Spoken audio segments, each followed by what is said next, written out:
हम केवल एक्सीडेंटली नहीं गाइडलाइन बनाए हैं, हमारी नीयत है, हमारी सरकार की नीयत है कि हम अच्छे तरह से इसको सपोर्ट करें। लेकिन जब भी कोई ये association of direct selling entity को कोई भी समस्या आएगी तो मैं सरकार और आपके बीच में ब्रिज करूंगा, ये आपको विश्वास दिलाता हूं। मैं दिल से कह रहा हूं ना, मेरा डायरेक्ट सेलिंग एंटिटी के प्रति भाव बहुत बढ़ गया। देखो हम लोग भी डायरेक्ट सेलिंग में ही हैं। भारत माता की, बैठ जाइए। मैं अपने आप को बहुत सौभाग्यशाली समझता हूँ, समझ रहा हूँ कि आज जब इस संस्था का जो all India direct selling entity association almost पहली बार जब ये कार्यक्रम कर रहा है तो मैं यहाँ उपस्थित हूँ, ये मेरा सौभाग्य है। और यहाँ पे मंच पे उन 5 कंपनियों का जिनका आज एसोसिएशन है, मुख्य रूप से 5 कंपनियां हैं, AWPL, happy health India, shopnet India, दारजू 9 और रोब इंडिया। और ये सारी संस्थाएं आज अगर देश में अपनी पहचान बनाए हुए है, आत्मनिर्भरता की कहानी लिख रही हैं, तो इसमें जिनका सबसे बड़ा रोल होता है वो उनके अलग अलग अधिकारी, अलग अलग सदस्य। आप सभी को मैं अभिनंदन करता हूं, प्रणाम करता हूं, नमस्कार करता हूं। मुझे भी ये बात जानकारी में है कि ये डायरेक्ट सेलिंग एंटिटी को लेकर के इस एसोसिएशन के लिए बहुत सारी गाइडलाइन नहीं थी, इसके कारण बहुत प्रॉब्लम होती रही होगी। जब कोई गाइडलाइन ही नहीं है तो फिर कितनी समस्याएं हो सकती हैं, ये कहने की बात नहीं है। और ये तब हुआ जब मनोज तिवारी भी सांसद बन गया था, तो ये तो बहुत अच्छी बात है हमारे हिस्से में भी।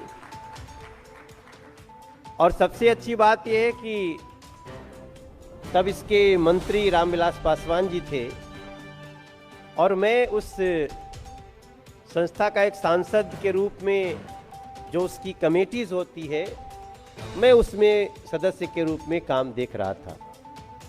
तो इसलिए आपने अगर प्रेम में भी बुला लिया कि नहीं मनोज तिवारी को बुलाना है, तो भी मेरा लीगल संबंध भी है, इसलिए मैं यहाँ पे उपस्थित हूँ।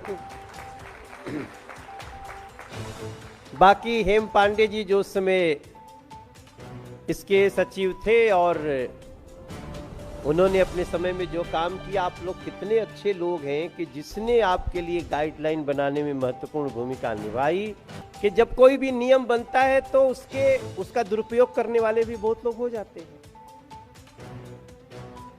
अब जैसे मैं एक राजनीतिक दल में हूं तो राजनीतिक दल बहुत है, तो बहुतों ने न्याय नहीं किया जनता के साथ।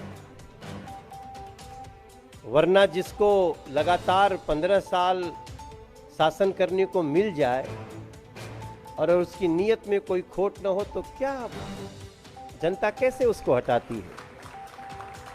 तो जैसे अलग अलग इसमें दोष नियम का नहीं है, इसमें दोष जो डायरेक्ट सेलिंग एंटिटी का नहीं है, इसमें दोष तो उन लोगों का हो सकता है जिनकी सोच में गड़बड़ी थी। तो मैं सच बताऊं, मैं सोचा यार मैंने पूछा ये सब लोग आपके, बोले सब आत्मनिर्भर हैं सभी अपनी अपनी जगह पे आत्मनिर्भर हैं। और फिर मैं कई ऐसे लोगों से मिल रहा हूं जो लोग अपना एक्सपीरियंस बताते हैं और बड़ी समानता है डायरेक्ट सेलिंग एंटिटी में और हमारे काम में। देखो हम लोग भी डायरेक्ट सेलिंग में ही हैं आप देखिए, हमें अपनी पार्टी के बारे में अपनी जब भी बात करते हैं तो हमें तो एक व्यक्ति जब दबाएगा ना तो सही जगह दबाए, तभी हमारा काम चलने वाला है। तो हम इस चीज को समझ सकते हैं। अब अगर हमने गलत ढंग से उसको बेवकूफ बना के दबवा दिया तो फिर कल गाली देगा। अगर हमने उसको सही वायदा किया और सही ढंग से उसको डिलीवर किया तो फिर उसके घरों में, उसके ड्राइंग रूम में हमारी आपकी तस्वीर लग सकती है कि इस संस्था ने इसका मैंने उपयोग किया, अच्छा पाया। तो आपकी प्रगति भी अच्छी है, आपके ऊपर लोगों का विश्वास भी बढ़ रहा है, और अब धीरे धीरे देखिए ना, सब कुछ होम डिलीवरी तक आते जा रहा है।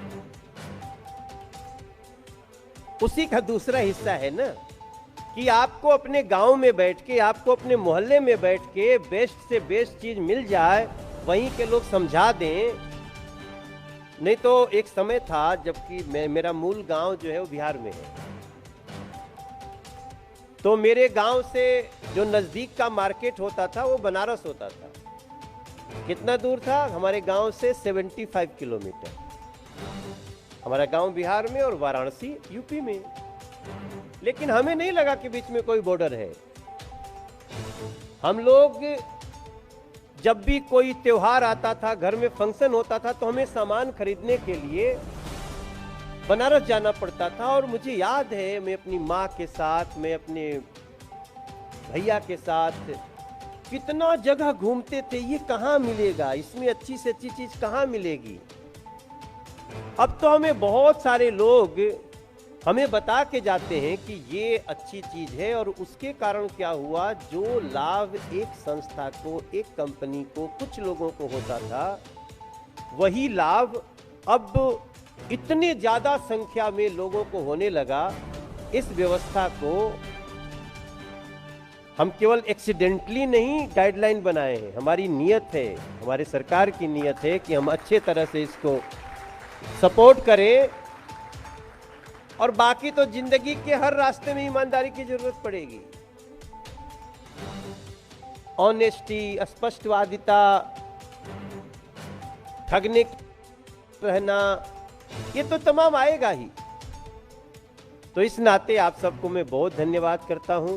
मैं देख रहा हूं कि एक एक लोग जो सदस्य हैं ना, वो भी इतना समृद्ध हो गए हैं। अभी मैं 2 दिन पहले बिहार के गोपालगंज में था,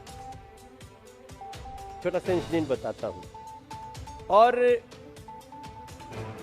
वहां एक व्यक्ति था, उसने मुझे, हमारे लोगों को फोन किया कि मुझे मनोज तिवारी का शो कराना है। तो मैं बोला क्या फंक्शन क्या है? बोला मेरी बहन की शादी है। तो मैं सोचा यार गोपालगंज में कौन है, तो जो नाम आया हमको नहीं लगा कि ये कोई बहुत बड़ा जिस चर्चित आदमी हो, क्योंकि हम लोगों को बुलाने में तो प्रोफेशनली अगर मैं कहीं जाता हूं तो उसका एक सिस्टम है, मेरा वही सोर्स ऑफ इनकम वही है। तो मैंने बाद में पूछा, मैंने उसको पूछा अपने लड़के को कि भाई कि कौन है यार जो मनोज तिवारी को अपनी बहन की शादी में बुलाने की हिम्मत कर रहा है। तो पता चला वो भी डायरेक्ट सेलिंग एंटिटी का एक सदस्य है।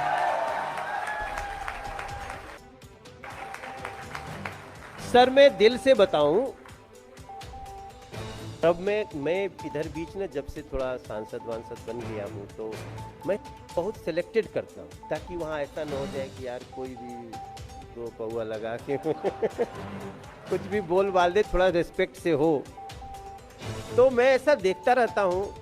तो निश्चित रूप से थोड़ा सा हम लोग उसकी जो रेम्युनरेशन भी ऐसा रखते हैं कि सब कोई न बुला सके, कम जगह जाए। जब उसके गांव में गया मैं उसके फंक्शन में, तो अब गांव में लगा 25-30 हजार लोग भी जुटे हुए हैं। अब उसको गांव में बहुत लोग जानता नहीं था, क्योंकि वो नया नया सफल हुआ है। तो गांव वाले भी सोचते हैं कैसे इतना बड़ा आदमी हो गया। अब उनको नहीं पता था कि वो जिस संस्था से जुड़ा है कितनी ईमानदारी से अपनी वो एकदम सामान्य शुरुआत जोड़ते हैं ना, वैसे आया कि वो ऊपर से तीसरे चौथे पांचवें पे आ गया। और उस कंपनी का हेड भी उस गांव में आया हुआ था। तो मुझे अच्छा, जब मैं उसके गांव में पहुंचा तो मैं उसके बारे में गांव वालों को, वो हमसे बोला कि भैया मेरे बारे में कि मैं ऐसे मैं कोई गलत आदमी नहीं हूं, मैंने मेहनत करके सब कुछ अर्न किया है। तो पांडे जी मैंने उसको उसे गांव में उसका परिचय दिया, और उसने हो गया वो कि उसने उसी दिन अनाउंस किया मैंने कहा कि तुम कुछ गांव के लोगों को भी जोड़ो इससे, तो 100-200 लोगों को काम मिल जाएगा।